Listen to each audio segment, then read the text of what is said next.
Более 50 спортсменов приняли участие в турнире по большому теннису «Море в Гаграх-2010». На турнир приехали гости из Москвы, Краснодара, Таганрога, Сочи, Казани и других городов России. «Море в Гаграх» – это соревнование, которое имеет достаточно высокий статус и проходит в рамках российского теннисного тура. По сложившейся традиции генеральным спонсором турнира выступила компания «Аквафон».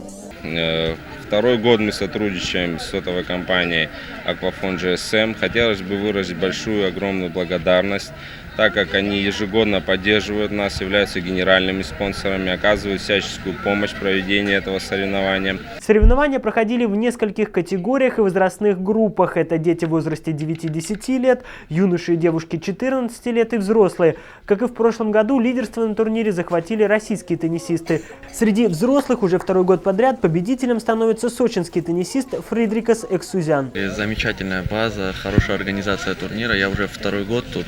Второй год занимаю первое место и постараюсь приехать в следующем году тоже. Абхазские теннисисты тоже неплохо показали себя на соревнованиях. Призерами стали Глеб Маля и Саид Бебия. Проведение подобных турниров, безусловно, способствует развитию большого тенниса в Абхазии. Турнир прошел на высшем уровне. Все довольны, то есть очень много у нас призов, подарков от сотовой компании ЗАО Aquafon GSM.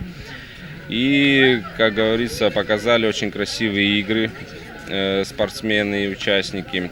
Организаторы турнира «Море в Гаграх» с помощью компании «Аквафон» планируют вывести его на еще более высокий уровень. Возможно, уже в следующем году в нем будут принимать участие не только дети, но и профессионалы, выступающие на международной арене. Семен Пегов, База ТВ.